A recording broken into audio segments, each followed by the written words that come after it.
강혜신의 오늘의 미국.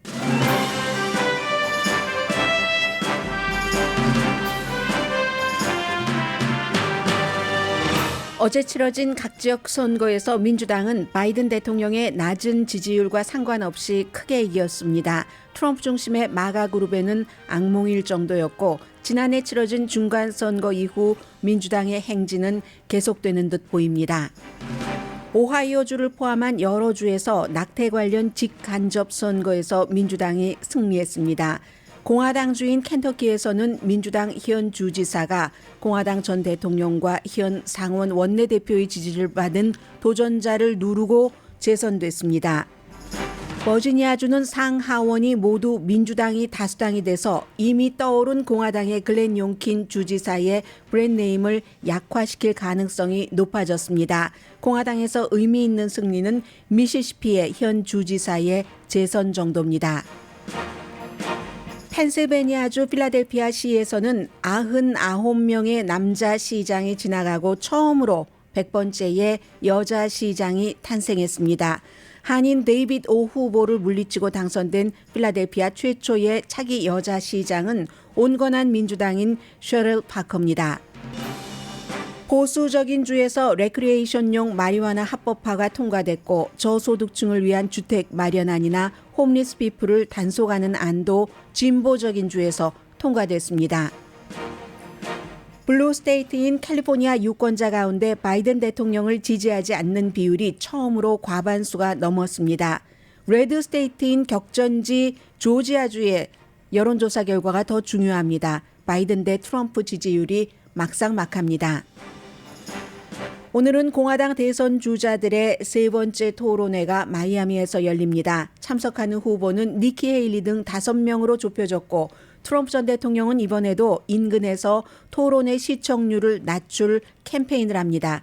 이스라엘 하마스 전쟁 이후 토론이어서 더욱 주목됩니다.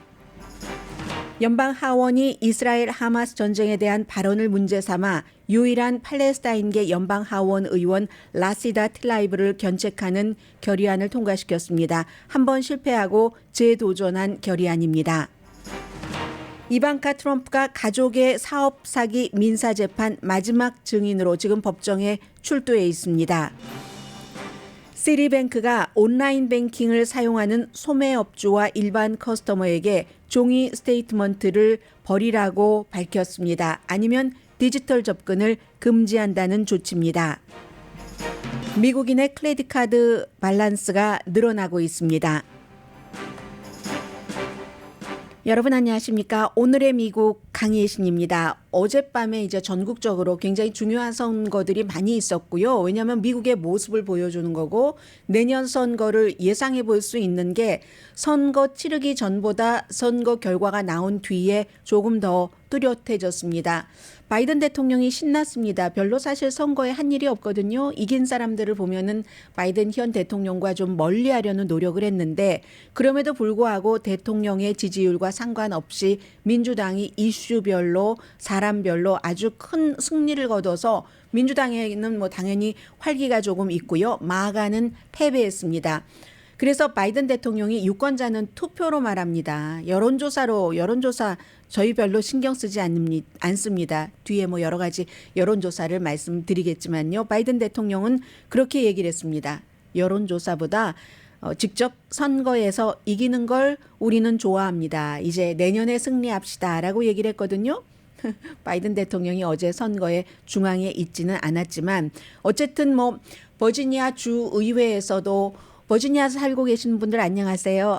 굉장히 중요한 선거였었죠. 왜냐하면 어제까지는, 선거 전까지는 버지니아주에서 아주 인기 있는 글렌 용킨이라는 공화당 주지사가 있었고, 상원만 민주당이 다수당이었는데, 이 상원을 찾아오려고 굉장히 노력을 했는데 하원까지 민주당에 내줘 버렸네요. 그래서 바이든 대통령이 이런 것을 지지하긴 했지만 뭐 직접 가서 캠페인을 한다던가 선거 운동을 하지는 않았습니다.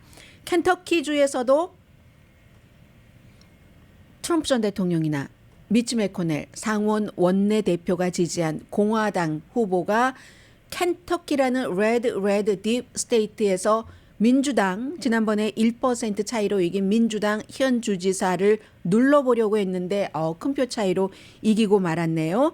이 베시어 그 주지사인데 뭐 바이든과 완전히 뭐 절연하는 이런 건 아니었지만 그를 향해서 막 바이든을 향해서 달려가지도 않았던 그런 사람입니다. 그러나 어쨌든 어제 선거에서 민주당이 아주 크게 이슈별로 사안별로 직책별로 이겼기 때문에 백악관에서는 이제 이걸 유리하게 활용하기 위해서 노력을 하겠죠. 유권자들이 받아들일지는 모르겠습니다. 뭐 LA 타임즈 여론조사, CNN 여론조사 결과 별로 다 조지아주의 여론조사 결과도 바이든 대통령에게 그다지 좋지는 않거든요. 그런데 분명한 건 지금 저희 라디오 서울 방송을 미국과 세계 각 지역에서 듣고 보고 계시는데 미국에서 지금 가장 중요한 이슈가 낙태라는 것은 사라지지 않는다는 것이 여러 가지로 어제 또 증명이 되었습니다. 오하이오주에서 이제 원이죠. 예스라고 했는데 헌법을 수정해서까지 주민들의 낙태 권리를 보호한다. 여기에 이제 그 주민들이 찬성표를 던졌거든요. 그래서 이제 원래 오하이오주는 점점 붉게 변하는 그런 주인데 헌법으로 낙태 권리를 보장을 한다. 찬성 57, 반대 43. 의회에서 뒤집을 수가 없습니다. 이건 주 헌법을 수정한다고 했기 때문에 이게 여러분들께 많이 전해드렸었는데요. 10살 소녀가 어찌어찌하여 임신을 했는데 낙태 시술을 주의 뭐 여러 가지 분위기에 따라서 거부당하고 이웃주로 갔잖아요. 그러한 것들이 이제 큰 영향을 미친 거고요.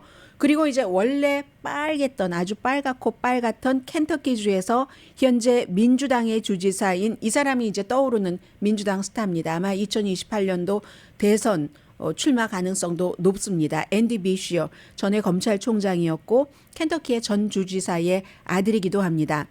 젊어요. 50대 초반인가? 50대인 것을 아니네요.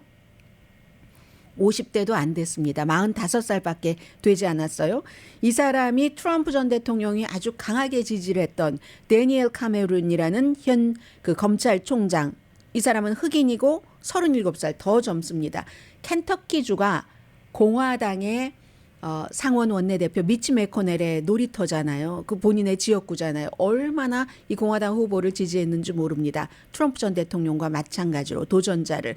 그런데도 53대 48로 그 딥 스테이트에서 가볍게 이겼는데 이것도 또 중요한 게 낙태입니다.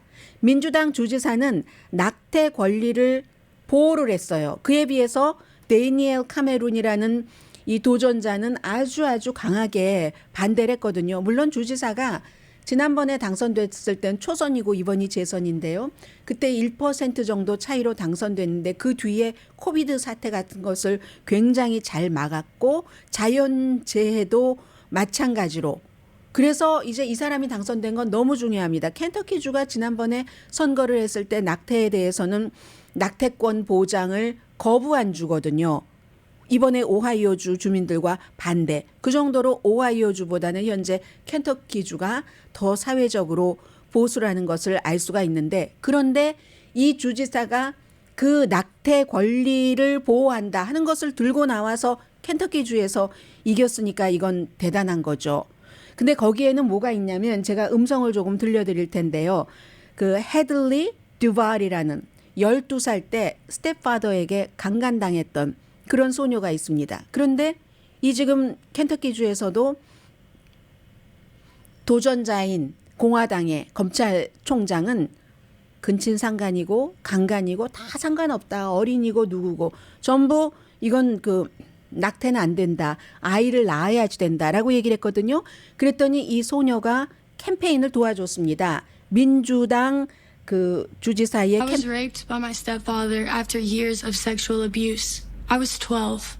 Anyone who believes there should be no exceptions for rape and incest could never understand what it's like to stand in my shoes. This is to you, Daniel Cameron. To tell a 12-year-old girl she must have the baby of her stepfather who raped her is unthinkable. 네, 이 소녀가 얘기를 하잖아요. unthinkable. 상상할 수도 없는 일이라고 12살 소녀가 끊임없이 스텝파더에게 성적으로 학대당하다가 임신을 했고 그런데도 그 아이를 낳아야지 된다고 in my shoes에 들어와 보지 않았다라고 얘기를 하죠.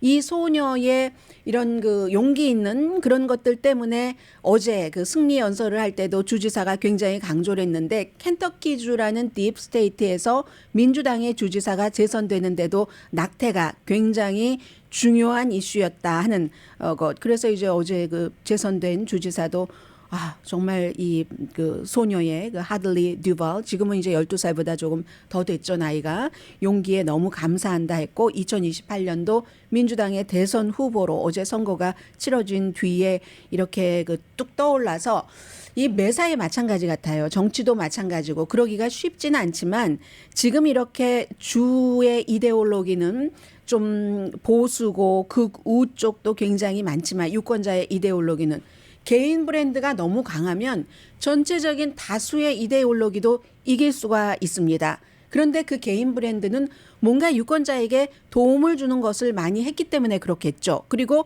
설득력 있게 낙태에 대해서도 유권자에게 호소를 했고 1996년 이후에는 민주당 대통령이 이긴 적이 없는 주입니다.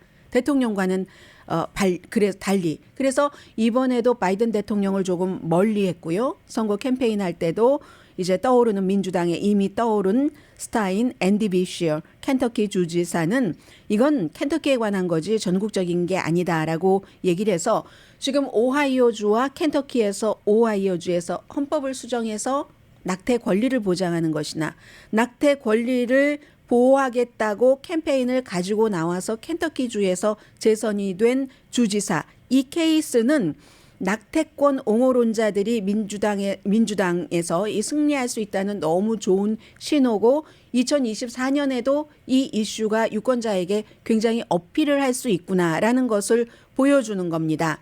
버지니아주도 마찬가지예요. 좀 전에 텔레비전에 버지니아주의 글렌 용킨 주지사가 나오던데 공화당이고 굉장히 인기가 있습니다. 공화당에서 왜 대선 후보로 나오지 않느냐고 얘기를 할 정도로.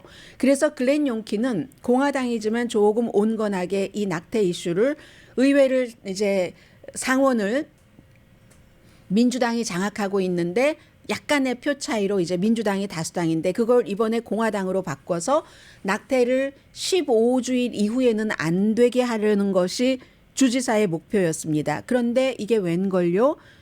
민주당이 상원을 그대로 차지하고 하원까지 민주당이 가져가 버렸네요. 이리하여 글렌 용킨이라는 공화당의 그 떠오른 그런 그 주지사는 약간의 그 브랜드 파워를 잃어버리게 됐습니다.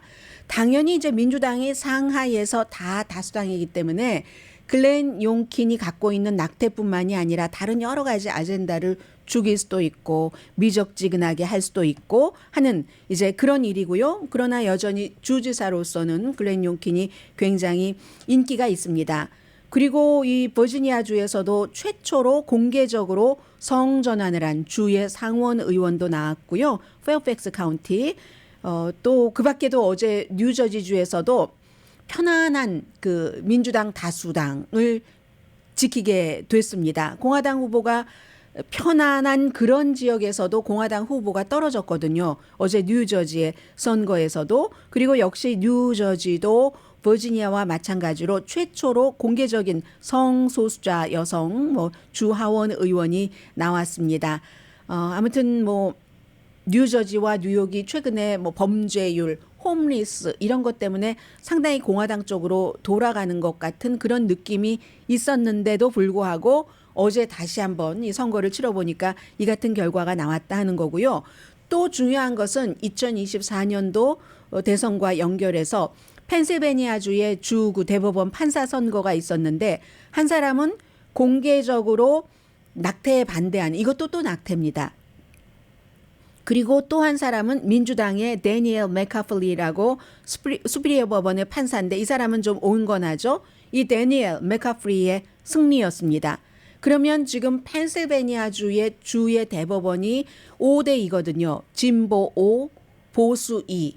펜실베니아가 격전지잖아요. 조지아 이런 데나 마찬가지로 네바다도 그렇고 미시건도 이 격전지에서 선거에서 만약에 트럼프 전 대통령이 진다면 두 사람이 대결을 해서 바이든과 그러면 또 이제 소송에 들어갈 수 있는데 연방 대법원까지 가기 전에 주에서부터 시작을 하잖아요. 지난번에 뭐 펜실베니아에서도 한번 있었지만 그럴 때 이게 이제 굉장히 유용하게 될 수도 있다. 뭐 이런 얘기가 될 수 있겠고요.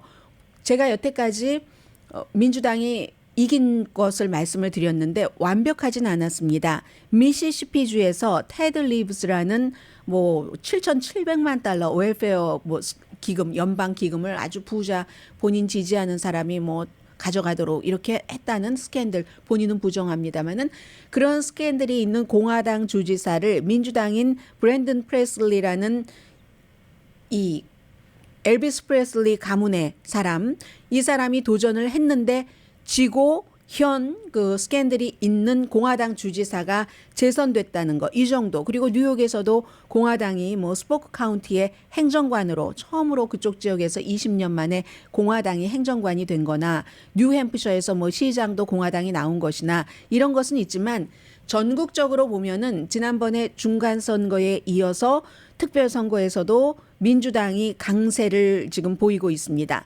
바이든 지지율이 낮은데도 그 이유는 넘버 원은 트럼프의 마가 운동이, 트럼프는 인기가 있는데 트럼프의 마가 운동은 인기가 없습니다. 트럼프가 지지하는 후보들이 잘 하지 못합니다. 그리고 두 번째는 연방 대법원의 낙태 금지 판결 때문에 이런 반발이 나오게 되는 거고요.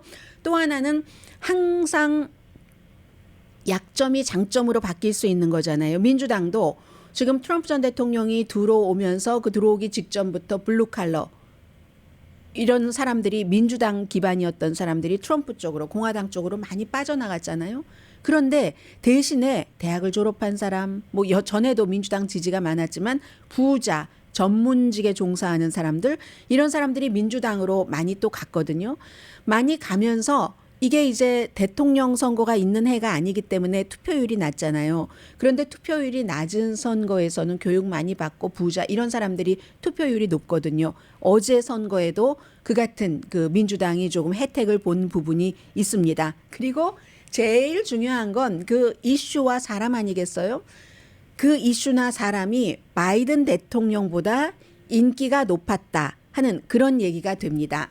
그래서 이제 보면은 격전지인 조지아주의 이런 여론조사 결과를 조금 말씀을 드리겠는데 최근의 여론조사는 전부 바이든 대통령에게 아주 나쁩니다.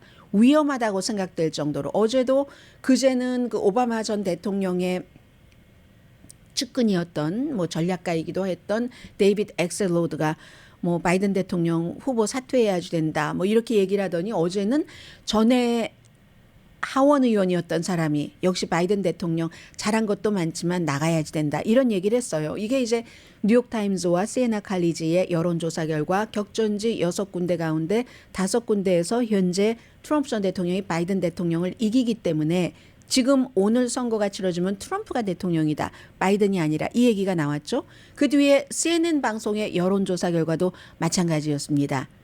바이든을 트럼프가 이겼거든요. 등록된 유권자를 대상으로 49%대 45%. 어제 또 로이터와 입소스의 여론조사 결과 바이든 대통령의 지지율이 또 40% 아래로 내려가서 39%. 오늘 또 로스앤젤레스 타임즈와 UC 버클리의 공동 여론조사 결과를 보니까 캘리포니아주 블루 스테이트잖아요. 민주당 지역이잖아요. 바이든 대통령의 업무 수행 능력을 지지하지 않는다가 52%, 지지한다가 44%밖에 안 됩니다.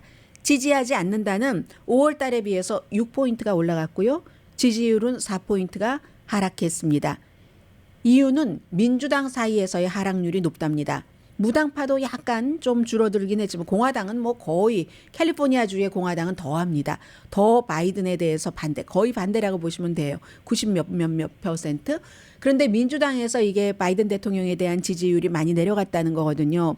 물론 이제 그 소수인종 돈을 좀 적게 버는 사람 가운데서 인플레이션 물가 때문에 그렇고 숫자와 상관없는 장바구니 물가요.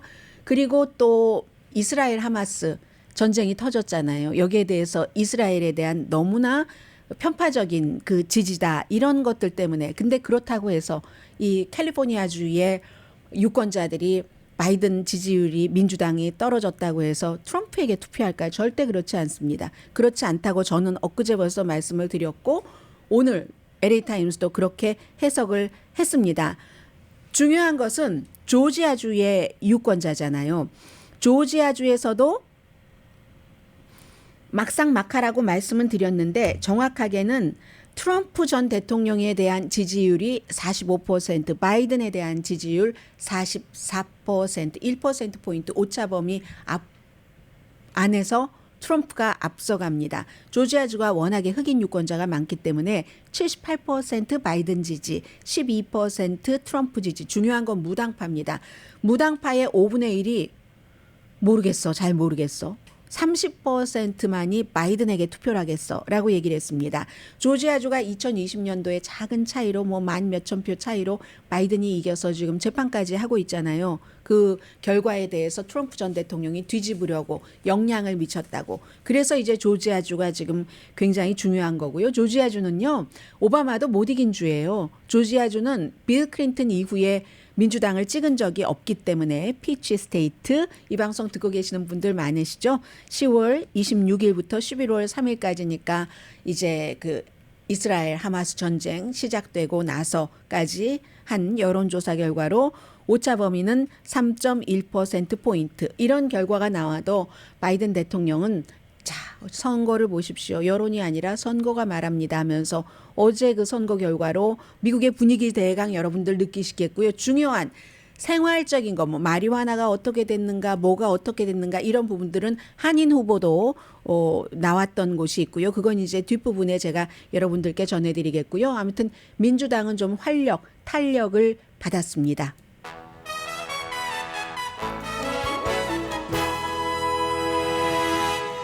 잠시 뒤에 이제 이스라엘 하마스 얘기를 드리겠는데요. 오늘의 미국에서 이제 이스라엘 하마스 뉴스를 접하신 분들 가운데서 나름대로 따로 공부도 하고 연구도 하고 또 느낌이 사람마다 다 있잖아요. 이게 시간이 지나면서 차곡차곡 쌓이면서 어떤 그 깊은 그 다큐멘터리 스토리 이렇게 받아들여지는 것 같은데 오늘도 저는 생존 죄책감이라는 말이 읽고 보고 들은 뉴스 가운데서 가장 들어온 그 같은 내용이었습니다. 잠시 뒤에 전해드립니다.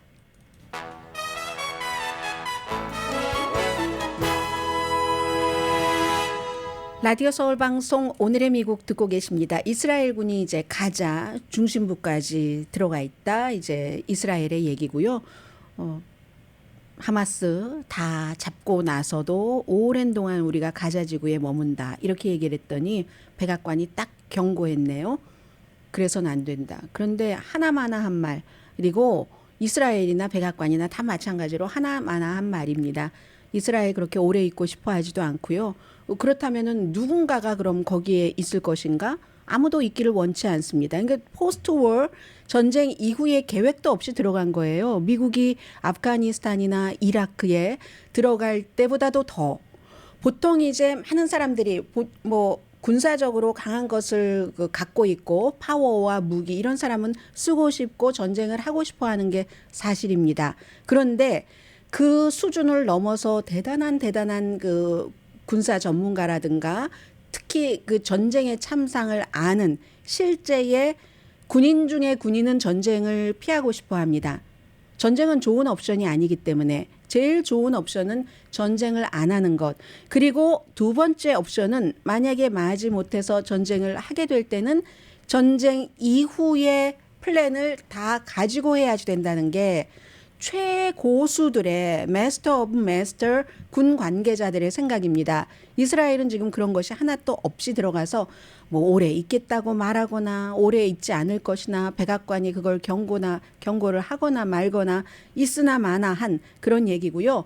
어제 뭐 지역에 따라서 2시간 시간 줄 테니까 나가 우리 거기 폭발할 거야 이렇게 얘기를 하고 어떤 지역은 4시간 시간 줄 테니까 나가 우리 거기 폭발할 거야 폭발하라는 명령 받았어 뭐 이런 그 경고를 받았다고 하는데 그럴 때 이제 2시간 동안 4시간 동안 뭐 빵 사러 가서 줄 서서 돌아오지 않는 가족도 있을 수 있을 테고 얼마나 그 가자 지구 사람들의 그 불안감이라고 할까요? 이런 건 뭐 그냥 짐작하는 거고요.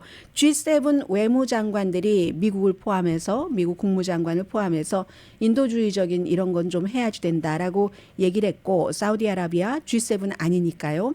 요르단, 이집트, 미국에 필요 없다. 2시간, 4시간 당장 휴전을 해라라고 촉구를 하지만 미국도 휴전하기를 원치 않고 이스라엘이 뭐 조금 긴 휴전도 바이든 대통령이 사흘 정도라고 얘기를 했다고 하잖아요. 말을 안 듣습니다. 말을 안 듣고 사우스 아프리카도 이제 지금 러시아와도 가깝고 중국과도 가깝죠. 왜냐하면 도움을 받는 게 있으니까 사우스 아프리카도 이스라엘의 모든 외교관을 소환했습니다. 지금 국제적인 분위기는 그렇고요.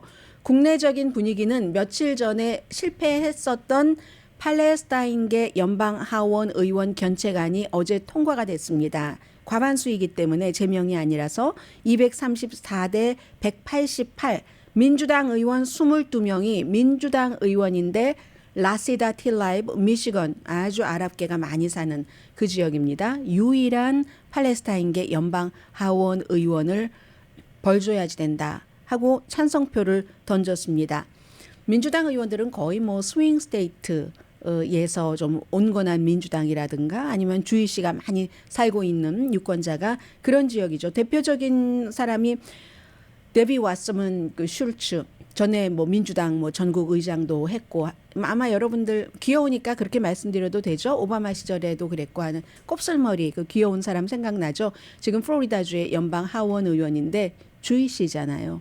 왓츠먼이 주이시니까 민주당의 지도부의 역할을 하면서도 민주당 의원을 벌줘야지 된다 하는데 찬성표를 던졌습니다. 6명의 공화당 의원은 오히려 벌줘서는 안 된다라고 했고요. 그 벌준다는 이유는 10월 7일에 하마스가 이스라엘을 공격을 했습니다. 의도 있는 공격입니다. 자꾸만 날 좀 봐주세요라는 거예요. 그러니까 북한과 마찬가지죠. 이 이슈가 팔레스타인 이슈가 테이블 아래로 들어가니까 이걸 좀 잔인하게 화끈하게 해서 테이블 위로 확 올려놔야지 되겠네. 하마스는 성공해서 기뻐합니다라고 뉴욕타임즈와의 인터뷰에서 하마스 지도자들이 얘기를 했습니다. 그래서 그 공격이 있고 하루 이틀 뒤이네요. 이스라엘에 대해서 이렇게 잔혹하게 보복하면 안 된다. 그리고 그 이후에는 또 이 바이든 대통령도 너무 친이스라엘적이다. 또 하나 이 팔레스타인 사람들이 시위를 할 때 보면은 강에서 바다까지 이런 그 슬로건이 있잖아요. 그런 그 슬로건을 이 라시다 틀라이브 의원도 얘기를 하는데 어디 모임에 가면 얘기를 하는데 그걸 라시다 틀라이브 의원은 자유와 평화, 공존, 이스라엘 국가 하나만이 아니라 팔레스타인과 같이 살아야지 된다. 이스라엘 나라 다 깨부숴라 하는 것도 아니에요. 원래 팔레스타인 땅이었던 그곳에서 그렇게 얘기를 하는데 그런데 이 공화당이나 또 이 사람 벌줘야지 돼 한 민주당 의원들은 그것을 이스라엘을 파괴하기 위한 그런 그 문구다라고 해석을 서로 이제 달리하는 것. 그래서 대부분의 민주당 의원들도 지금 백악관에서 얘기하는 것처럼 전술적인 일단 전쟁 중단, 뭐 폭격 중단 이런 걸 요구하지 휴전을 말하지는 않습니다. 그랬더니 틀라이브 의원이 딱 어제 이제 견책이 되고 나서 하는 얘기가 의회에서 유일한 팔레스타인계 미국인의 소리와 관점을 인정하지 않고 또 이 사람은 팔레스타인계를 대변해야 되잖아요. 미시건 그쪽이 지역구니까 거기서 태어났습니다. 어머니 아버지는 팔레스타인에서 이주를 하셨고요. 나의 동료들은 명백한 거짓말로 나를 결의안을 만들어서 내 입장을 왜곡해서 난 평화를 얘기했는데 폭력을 얘기하면서 나에게 벌을 주는 안을 통과시켰다. 하마스의 폭력도 이스라엘의 민간인을 표적으로 한 폭력과 살해도 나는 똑같이 반복적으로 비난을 했다. 그리고 이스라엘 사람 숨진 것에도 애도를 표했고 팔레스타인 사람 숨진 것에도 애도를 표했고 그러나 지금은 팔레스타인 사람 숨진 게 이스라엘 사람 숨진 것의 10배 이상이 되니까 그리고 그때는 한번 끝났고 지금은 계속 앞으로 늘어나잖아요. 그러니까 계속 팔레스타인 민간인의 죽음을 애도할 수밖에 없는 그런 것. 그런데 이 틸라이브 의원이 저를 괴롭히거나 비난하려는 시도는 소용없습니다. 휴전하자 하는 이 무브먼트는 그냥 미국 의회 이것보다 훨씬 더 그런 휴전을 하자 하는 목소리가 크기 때문입니다. 또 하나 이스라엘 정부를 어떤 면에서 비난하는 것을 무조건 반유대주의다라고 생각하는 것은 정말 위험한 겁니다라고 얘기를 합니다. 예전에는 미국에서 이렇게 견체감 같은 거 많이 안 내놨는데 이제 점점 당파적이 되고 나서 이런 것들이 나오고 이스라엘 이슈는요 완전히 미국에서는 특히 정치인들은 힘과 그러니까 돈과 기부 그리고 표까지 주잖아요. 이스라엘 사람들은 이스라엘계 미국인들은 99% 투표율입니다. 99% 투표율을 누가 따라가겠어요. 그러니까 이제 그런 것들 때문에 꼼짝 못하는 그런 면도 없지 않아 있죠. 그래서 견제관이라는 게 아무런 영향을 미치지는 않습니다. 그리고 공식적으로 이제 너 그러지 마 하고 야단치는 건데 제명보다 한 단계 아래이라는 것 말씀을 드리고요. 그리고 벤츄라에서 친이스라엘과 친팔레스타인계들이 같은 교차로에서 막 서로 시위하다가 이제 69세셨죠. 그분이 68세셨나요?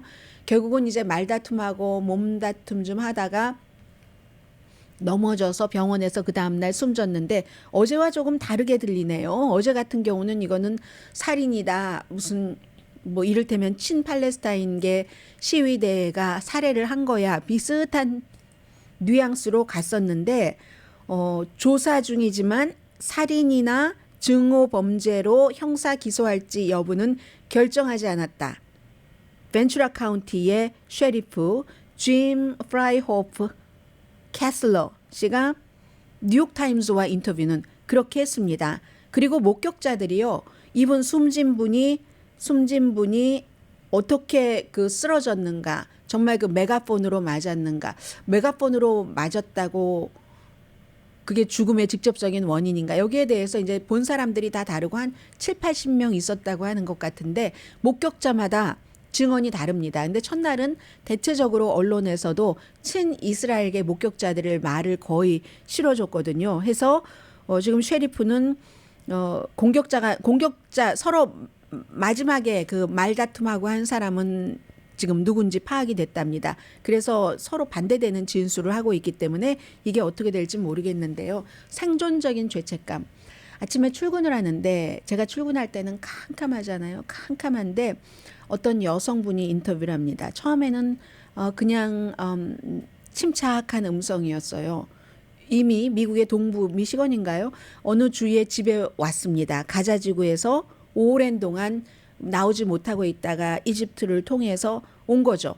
왔는데 이분이 얘기를 하시는데 정말 27일이라고 했던가요? 그분은 너무너무 힘들었는데 힘든 것 중에서 가장 힘든 날은 남쪽으로 대피해라 할 때 길이 완전히 다 막혀버리고 하니까 그 날이 신체적으로 힘들었던 가장 그런 것이고 그리고 나서 이제 음성이 흔들리기 시작하더군요.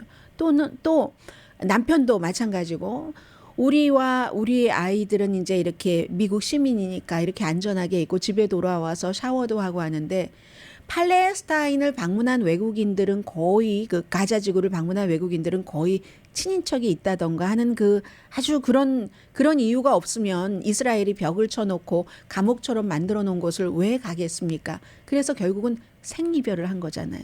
저희 어머님, 아버지, 가족, 뭐 친척들 뭐 이런 얘기 하니까 남편도 옆에서 나의 뭐 어머니, 아버지, 가족, 친척 이렇게 얘기를 하니까 이제 끝내 이 여성이 아주 침착한 음성이 울먹임으로 바뀌었는데 그게 생존 죄책감.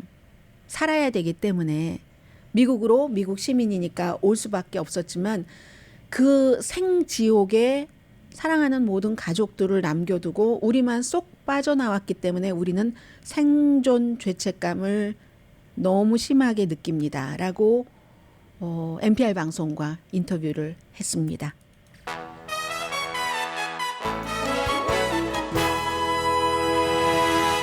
라디오 서울 방송 오늘의 미국 듣고 계십니다. 시리뱅크 크레딧 카드 많이 쓰고 계시죠, 여러분? 시리뱅크가 소매업소 그 뱅킹 그리고 크레딧 카드 손님에게 디지털로 보시는 분들 저도 속하는 것 같은데요.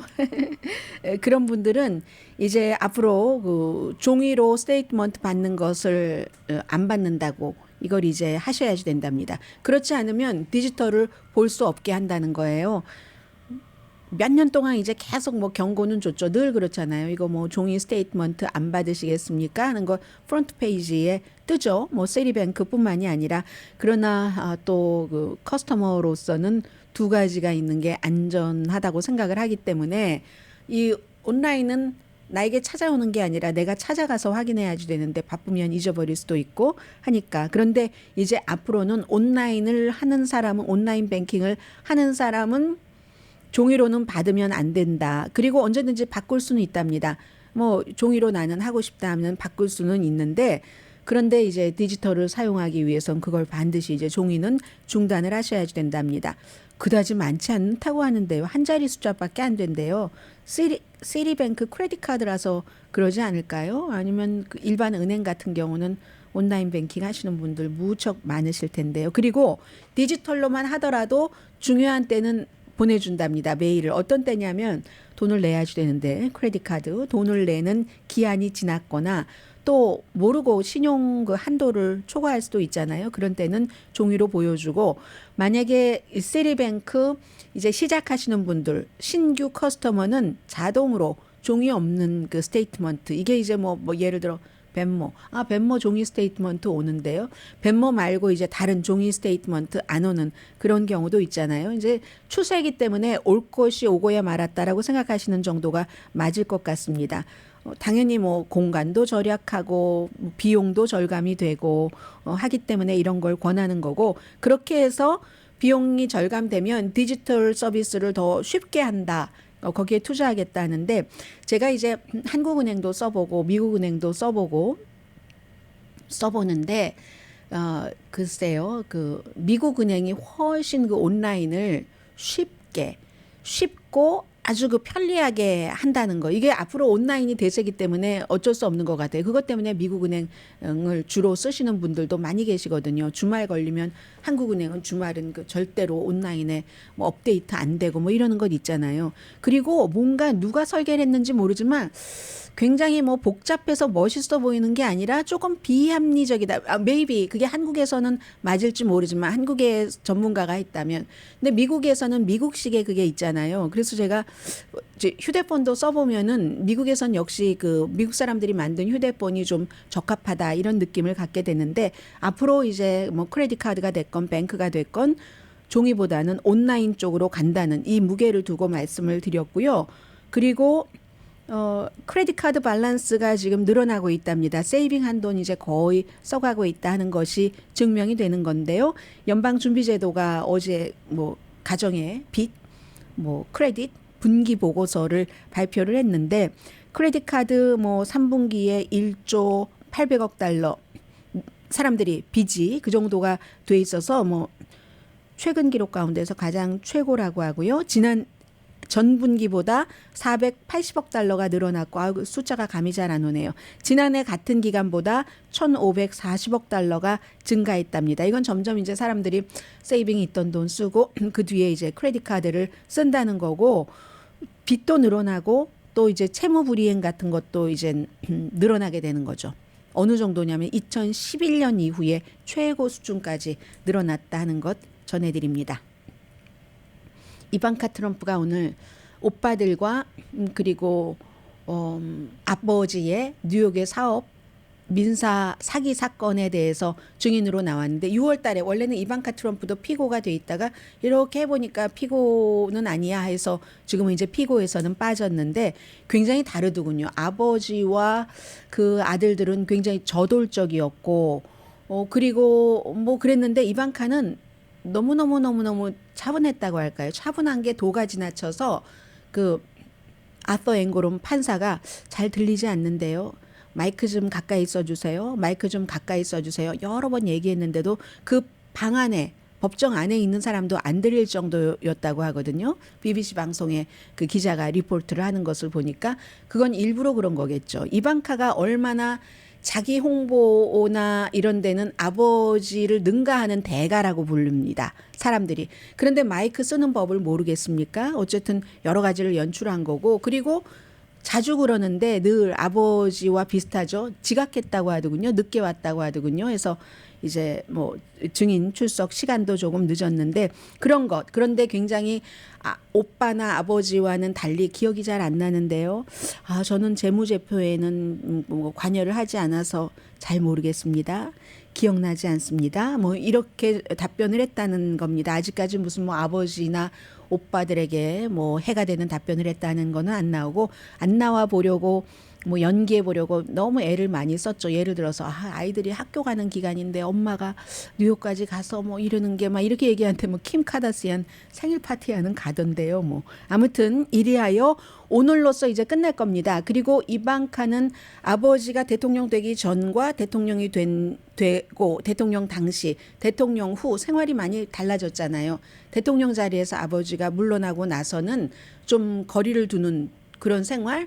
그러나 이득은 다 받죠. 아버지가 대통령이었을 때 중국에서 그 전에 한 번도 받지 못했던 특허를 이방카 그 옷 관련 무슨 특허를 600개 이상 받았고 자레드 쿠슈너는 중동에 대해서 아무런 경험 없이 중동 특사한다고 왔다 갔다 하다가 그 사돈이 아니라 누구죠? 장인이 대통령에서 내려오고 나서 최근에 사우디아라비아로부터 20억 달러 투자도 받고 그리고 이제 아버지에 대해서 이런 증언을 해야지 되니까 말 그대로 바늘방석일 겁니다. 이방카 트럼프는요.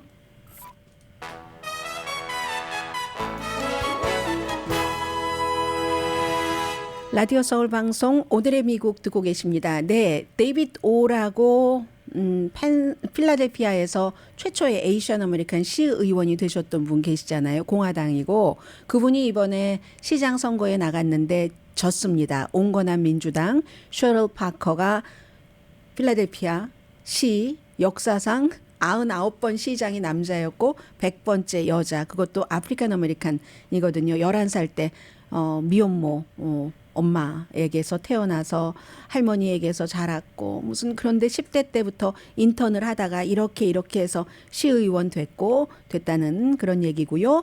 아이오와 드모인도 최초의 뭐 여성 뭐 중요한 인물이 나왔고 휴스턴은 민주당 진보와 온건한 사람이 시장 선거에서 결선을 치러야지 되고요. 텍사스 유발디에서 아이를 잃은 엄마는 그 시장 선거에서 떨어졌습니다. 오하이오주가 21살 이상은 2.5온스 정도 마리화나를 가지고 다닐 수 있는 소지할 수 있는 마리화나 레크리에이션용 합법화를 통과를 했고요. 그래서 30일 안에 집행을 해야 된다고 하니까 마리화나가 합법화된 24번째 주입니다. 오하이오주고요. 그리고 시애틀과 뉴멕시코주의 산타페 유권자들은 좀 값싼 주택을 짓기 위해서 기금을 마련하는 것 승인했고 워싱턴주의 스포켄에서는 학교, 공원, 운동장 근처에서 이제 홈리스 피플들 캠핑하는 것 경찰이 티켓을 발부하는 것 승인했습니다. 성교육 문제 이런 것에 대해서 진보적인 필라델피아 그 교육위원회가 좀 이겼고요. 그리고 민주주의에 대해서는 켄터키주의 공화당 총무처 장관이 쉽게 재선에서 승리했는데 공화당이라고 말씀을 드렸어요. 그런데 전에 트럼프 전 대통령의 선거 사기다 이런 주장에 대해서 공화당인데도 불구하고 거부했습니다. 거부하고 그것을 받아들이기를 재선에서 쉽게 승리를 했고 커네디컷주 더비에서는 1월 6일 의사당 무단 침입한 혐의로 기소된 공화당 시장이 선거에서 졌습니다. 오늘 로스앤젤레스 시간으로 오후 5시에 5명이 참여하는 공화당 3차 토론회가 열립니다. 제일 먼저 니키 헤일리 사우스캐롤라이나 주지사 유엔 대사, 론 디센티스 플로리다 주지사, 팀 스캇 사우스캐롤라이나 연방 상원 의원, 비벡 라마스와미는 이제 사업가, 크리스 크리스티 뉴저지 전 주지사 이렇게 5명이고 트럼프 전 대통령은 마이애미에서 열리거든요. 마이애미 가까이에 있는 히스패닉계 그런 동네에서 이제 날 좀 봐주세요 하고 랠리를 하거든요. 언제나 첫 번째, 두 번째 했던 것과 마찬가지로. 그런데 이스라엘과 하마스 전쟁이 있고 나서 처음 있는 것이니까 굉장히 주목되죠. 내일 뵙겠습니다. 강희신이었습니다.